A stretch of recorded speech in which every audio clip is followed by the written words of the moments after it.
I watched the State of the Union address. At some point, I don't know. I know we all have our respective audiences, and I know everybody's been talking about the State of the Union address today. And I don't know if it gets tiring. I'm going to do it anyhow because I have my own, what I hope are insights, observations.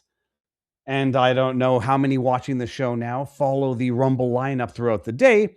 And you'll listen to the various insights and you'll see whose insights and intellect offer you the most interpretive value of the world around you. We're going to talk about that. We're going to talk about, I say talk about, it feels gossipy, but I try to understand the news, the campaign, call it a campaign for lack of a better word, against Candace Owens, the rumors that people are being paid to post against Candace Owens, the rebuttal to those rumors on the interwebs, and then we're going to get into some Canadian stuff.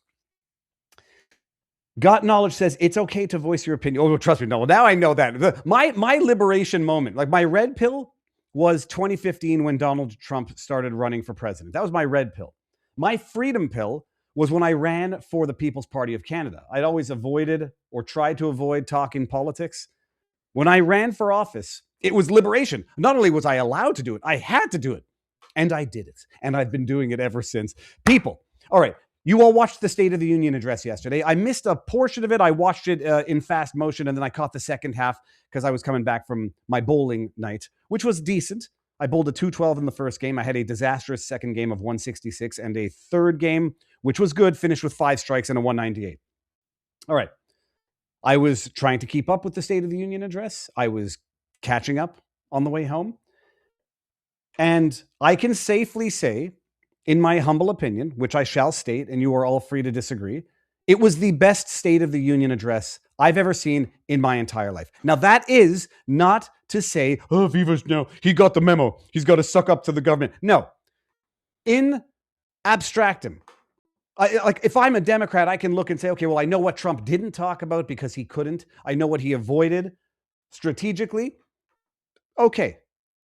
Bottom line, it was the best State of the Union address I've ever seen in my entire life. That might also be because I literally cannot stomach the sound of Obama's voice. It might be also because I could not stomach the sound or sight of sleepy Joe Biden. It was good. It was long. It was on point, but it did one thing that it's just about bloody time was done. They say calling out the Democrats is an easy thing. And I know it's a false dichotomy, left versus right. That's what they want us to do, to have us fighting with each other, yada, yada, yada. Blue pill, red pill, whatever you want to call it. Jackasses who do not stand to pay tribute to victims, American citizens of violence. It's about time you just call it out for what it is. Jackasses who do not condemn what I believe to be child genital mutilation with this transgender ideology. Say that up in Canada, you're liable to get a fine for $750,000 in front of these provincial human rights tribunals. The one thing that Donald Trump did last night was call out the jackasses in a way that, I'm sort of surprised it had never been done before. Why doesn't a president during these State of the Unions, because it's always been the case, right? Like when it's Biden, sometimes the Republicans won't stand up, although in my call it bias observations, Republicans are far more prone to stand in unity with the country, although they do sit down when it's political issues that they're getting their standing ovations from. State of the Union addresses are typically unwatchable because all that it is clapping, 30 seconds of speech, clapping, 30 seconds of speech, clapping. I want to play this in its entirety. It's a little long and I might pause it throughout. And we're going to get into what are my highlights, what are my bottom line observations. And I say it was the greatest speech, greatest State of the Union address in my lifetime, not because I don't have complaints or constructive criticism about what the administration has been doing, unforced errors it has been making. And let me just take this out here and just clarify one thing for once and for all. Every now and again, people make fun of the fact that I'm Canadian. People make fun of the fact that I'm Canadian living in Florida, and they say, Viva, how dare you criticize the administration? You should be thankful that you're here. I'll tell you one thing, more than anything, not only am I thankful to be here, I understand that I am among the most fortunate people on earth to have had the opportunity, the ability, and freedom to come down to Florida, to come down to these United States of America. America's not a perfect place any more than any country on earth is perfect, but it's far better. For all of its foibles, it's far better, and it's the greatest country on earth. Canada is a great country, except for the government. Canada is a great country, except for a people who are so flipping brainwashed, they don't even know that they've been brainwashed. Every day that I wake up in Florida and I go outside to walk my dog barefoot, I say, thank God that I'm in America. Thank God that America exists. Because if it didn't exist, there would be nowhere else to go in the battle for freedom, in the battle for freedom of speech, in the battle for individual rights. There would be nowhere else on earth to go if America didn't exist. And any and all of my criticism is not for clout, it's not for clicks. It's to make sure that these rat scoundrel Democrats don't take back control in 2026 and don't come back into power in 2028. And now let's take a brief pause from this video for a word from our sponsor, Rumble Wallet. You may have seen the conversations happening online lately. Censorship is back and it's happening everywhere. Platforms are controlling narratives and pushing the stuff they want us to see. We need to fight back. Rumble is the only company that has stood the test of time and deserves our support. On one side, Rumble is challenging the big tech censorship, but now on the other side, they have introduced something that will give us all the protection from big banks shutting us off overnight, and that is Rumble Wallet. Banks can cancel our accounts and freeze our cards anytime they want without any justification whatsoever. That is why Rumble launched Rumble Wallet, a wallet that no one has control over, that cannot be shut off. Not even Rumble itself can control your wallet. You can use it to tip creators like me or your other favorite creators. With Rumble Wallet, you have control over your money. No bank, no government, no nobody. Just don't lose your 12-seed password to access your Rumble Wallet. To show you how it works, after you've downloaded the Rumble Wallet, all you do if you want to tip a creator is go to tip. You can click on the other wallet, Bitcoin,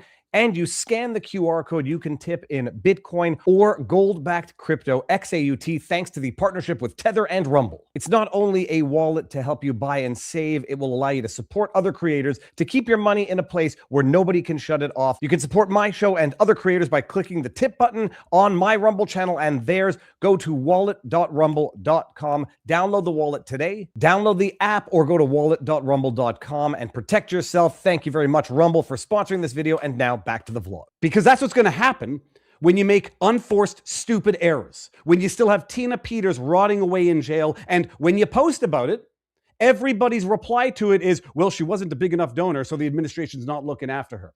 I mean, when people get that sentiment, I'm not the one putting it out there. When people get that sentiment, that's when people get disenfranchised, and that's when they disconnect. And you want the Democrats to come back into power in 2026, you can do one of two things: cheerlead the lemmings off the cliff, or browbeat legitimate criticism, which would make the administration better, into silence. You want yes men. There's a lot of yes men out there. This is the greatest country on earth, period. And specifically what makes it the greatest country on earth, not that you can tell a politician to fuck off. Okay, good, that's juvenile. What makes it the greatest country on earth is that you have the public debate to make sure that the finest ideas rise to the top, and that you don't get bogged down in yes men, partisan hackery that just results in mistakes being made, nobody saying anything, and then a shift of power, and then a shift of the narrative. Oh, well, it was always bound to happen. That's how the pendulum swings. Sometimes the pendulum swings so far it falls over. And if Kamala Harris had gotten into power, the pendulum would have fallen over, and I would dare say that a great many more people would not only still be in jail, more people would actually be going to jail. But for the grace of God, this man is the president of these United States of America. That doesn't mean that everyone should just shut up and thank their lucky stars. You got to make sure that the opportunity and the progress is not squandered come 2026 and reversed come 2028. With that said, just a single long human lifespan separates the giants who declared and won our independence from the heroes who stand among us tonight. Everything our nation has done, everything we have achieved, has been the work of those few great lifetimes. In those brief chapters, Americans built this nation from 13 humble colonies into the pinnacle of human civilization and human freedom. This is beautiful. And I can understand there's people out there who just can't stand Donald Trump's voice or face, and they look at this, probably hear it the same way I hear Joe Biden or Obama. If you're an Obama fan, you put these words to Obama's inflection and you would say it's poetry. He's talking about how the fact that he had, I don't want to say octogenarians, that's not the right word, and it might be even to be centenarians. He had people who were 100 years old in the audience. And he was saying there was only a breath of a generation between those men's birth and the initial generation of freedom-loving patriots that made America. The strongest, wealthiest, most powerful, most successful nation in all of history. Americans ventured out across the daunting and dangerous continent. We carved paths through an unforgiving wilderness, settled a boundless frontier, and tamed the beautiful but very, very dangerous Wild West. From empty marshes and wide open plains, we raised up the world's greatest cities. Together, we mastered the world's mightiest industries and shattered history's monstrous tyrannies. And we liberated millions from the chains of fascism, communism, oppression, and terror. You have to appreciate this. And you appreciate the one screen, two films.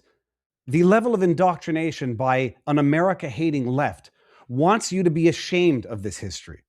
They want you to be ashamed of Americans' accomplishment, America's accomplishment, not just in founding this country in terms of what it is, not just in terms of establishing a constitution that's replicated or at least imitated throughout the world.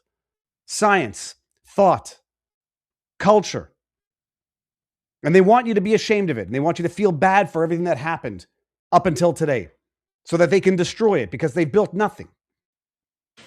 Americans lifted humanity into the skies on the wings of aluminum and steel, and then we launched mankind into the stars on rockets powered by sheer American will and unyielding American pride. We wired the globe with our ingenuity. We captivated the planet with American culture, and now we are pioneering the next great American breakthroughs that will change the entire world. And I'll pause it here. I don't even know if anybody in the chat said it because this screen overlays on my screen and I can't see the chat right now. Some people are going to say, he says this during the State of the Union, and then in an interview with Laura Ingraham, I forget if that was her, he says, well, we're lacking skilled labor, so we need H-1B visas. This is what I mean by saying it was the greatest speech on its own. It was the greatest State of the Union address ever on its own.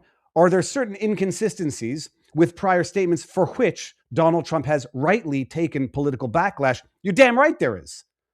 It doesn't change the fact that this is beauty. This is political poetry. And the fact that Trump has said things previously about, needing H-1B visas because we don't have the skilled labor here, well, that contradicts what he's saying right now. That makes him It makes for legitimate criticism. You don't say that you lack the talent, the intellect of a country of 350 million, so you need H-1B visas, when you acknowledge that this country is specifically what it is because of the people that founded it and the people that curated it into the greatest democracy on earth. So, standalone, greatest speech ever. This is political poetry. Let's continue enjoying it. All of this and so much more is the enduring legacy, unmatched glory of the hardworking patriots who built and defended this country and who still carry the hopes and freedoms on all of humanity's backs. For years, they were forgotten, betrayed, and cast aside. But that great betrayal is over, and they will never be forgotten again. Because when the world needs courage, daring, vision, and inspiration, it is still turning to America. And when God needs a nation to work his miracles, he knows exactly who to ask. There is no challenge Americans cannot overcome, no frontier too vast for us to conquer, no dream too bold for us to chase. No. Does that mean regime change in Iran? No. Does that mean regime change in Venezuela? Maybe, if it doesn't come as too much of a cost. Does that mean appropriating Greenland? Yes, it does. No horizon too distant for us to claim. For our destiny is written by the hand of providence, and these first 250 years were just the beginning. From the rugged border towns of Texas to the heartland villages of Michigan, from the sun-kissed shores of Florida to the endless fields of the Dakotas, and from the historic streets of Philadelphia to right here in our nation's capital, Washington, D.C., the golden age of America is upon us. Now, it's good, it's invigorating, it's inspiring, and now it's just got to translate, because you are going to have people on the ground saying it's nice to say, but we need to start seeing some of that manifest in reality. You know, certain prices are coming down. People might be hearing this and saying, yeah, but we're seeing a little bit too much emphasis on foreign interests and not American interests. The revolution that began in 1776 has not ended. It still continues because the flame of liberty and independence still burns in the heart of every American patriot.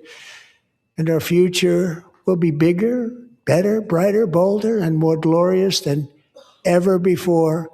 Thank you, God bless you, and God bless America. It burns in the heart of every patriot. And you know whose hearts it was not burning in last night? Those disgusting Democrats who refused to stand for the most obvious moments of unity. That was damn good. It was beautiful. And can you believe that Donald John Trump is going to be 80 years young in June? Hold on one second. Yeah, June 14. Hold on one second. When is Bastille Day? Well, I dare say Bastille Day is... Oh, it's July 14th, not June 14th.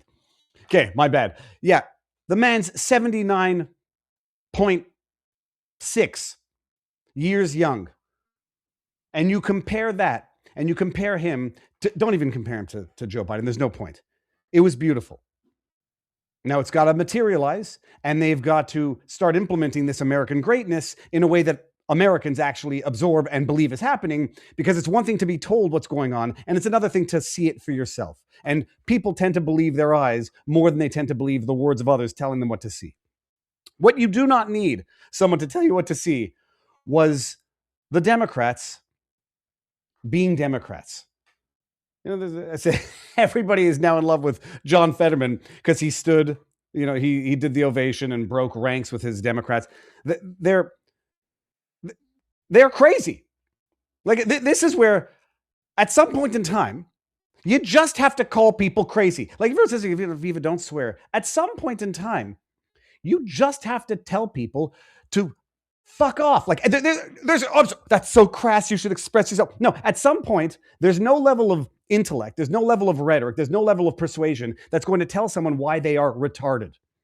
There is no level of rhetoric that's going to tell people who believe in exploiting the mental vulnerabilities of children to mutilate them for life. There's no way to tell them anything other than, you're crazy. You people are crazy. Look, nobody stands up. These people are crazy. I'm telling you, they're crazy. This was after discussion on transgenderism. Amazing. Incredible. Boy, oh boy. We're lucky we have a country. With people like this, Democrats are destroying our country, but we've stopped it just in the nick of time, didn't we? Huh? Stop the bleeding. You stopped it in the nick of time, assuming you can hold power in 2026 and assuming you can hold the presidency in 2028, because every presidency is one presidency from being undone via executive order. They're crazy. They're crazy. They are fundamentally un-American, and you need nothing more to know than they refused to stand when asked, and it's, you know, again, why this hasn't been done before in a State of the Union, when you know that you're not going to stand, or that half the people are not going to stand. Why not make a scene of it? Why not put out a question? If you do not stand, we will. You're a potato. You're a pedo. You're a child lover. Like, why not? Now hold on one second. I want to bring it up here because it was. I put together my own montage of this. And it was darn good too. When you know that they're not going to stand, why not say something funny? Hey, I won't be hyperbolic, but anybody who doesn't stand likes illegal activities, and they don't stand. Okay, so check this out. I added my own just to let everybody know exactly what we're dealing with right here. This was when Trump says the role of a government. It's revolutionary, is to take care of its citizens. Now, some people are going to say Trump says that in one breath, and in the other talks about make Iran great again. Well, Iran and Iranians are not America and Americans, and it's not America or Americans' job, obligation, responsibility, whatever, to make Iran great again and to save Iranians from their oppressive regime. So, understood. Again, that's not to say that everything Trump said yesterday is accurately reflected in policy, but it was still the greatest State of the Union address of all time. He says it's the role of a government to look after its citizens as a first concern and not illegal aliens. Stand if you agree. And I just highlight who these people are. You got tonight, New York rep, I had to make sure also he was in fact Democrat, who's wearing the American-Ukrainian flag in the House. Just because, of course, America first, right up there with Ukraine. America first, but let's also go and save the Iranians. Let's go and save the world, but America first, right after we save the world. Okay, I'm just going to play this, and you're going to appreciate it. So tonight, I'm inviting every legislator to join with my administration in reaffirming a fundamental principle. If you agree with this statement, then stand up and show your support. The first duty of the American government is to protect American citizens, not illegal aliens. Revolutionary. Holy crab apples. That says Democrats sitting with a makeshift arrow because I don't know how to make an arrow. One eternity later. This is my montage. Here, look at this. They're not standing. Do you know what's amazing? They're not standing because they actually believe that it makes them love Americans more to love illegal aliens more. Like it makes their love to America is so great that they have to sacrifice the interests of their own constituents to do what's right. That's how much they love them.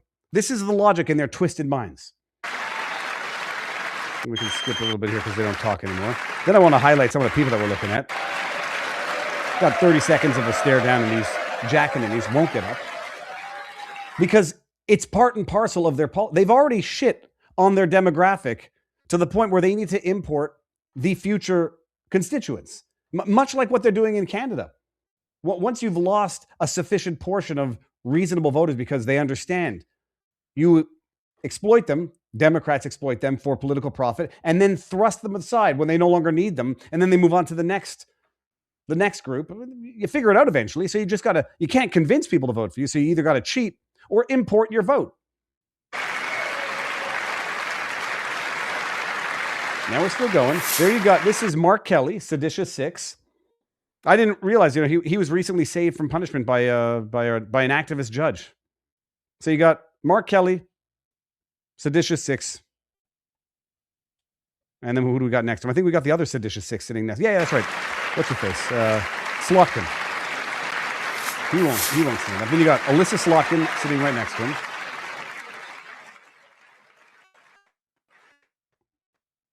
And then who else do we got? Oh, then we got Rashid Tlaib, who was recently censured over ostensibly potential genocidal talk.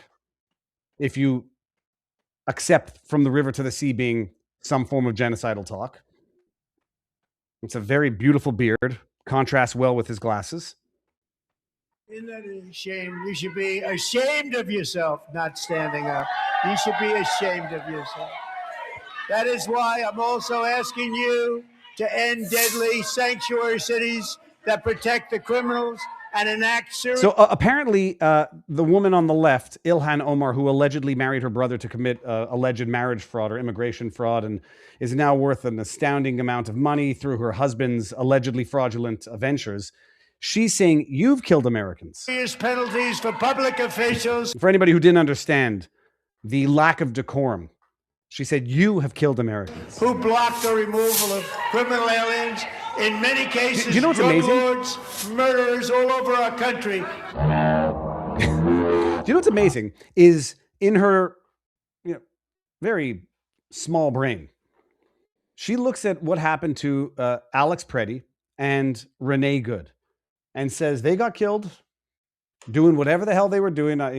We've gone over that at length. They acted stupid and suffered disproportionate consequences for their momentary stupidity. But she says, oh, that's Trump who killed them.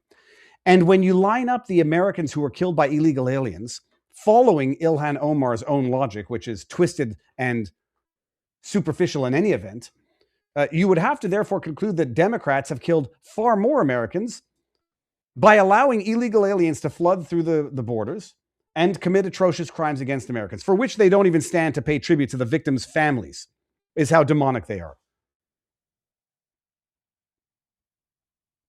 But that's it. I mean, at some point, they are crazy. They are fundamentally anti-American. And it's about time someone uses the fact that they're not going to stand in order to call them out and make them look like the idiots that they are. The only problem is they are the heroes in their own minds. They didn't stand out of righteous indignation to Trump. They love America so much, they need to be virtuous to the point of their own detriment. It's suicidal empathy. We love America and Americans so much, they have to understand what we need to do to be good Americans, which is to look more after illegal aliens, even if it means, the occasional American gets raped, murdered, stabbed, and whatever.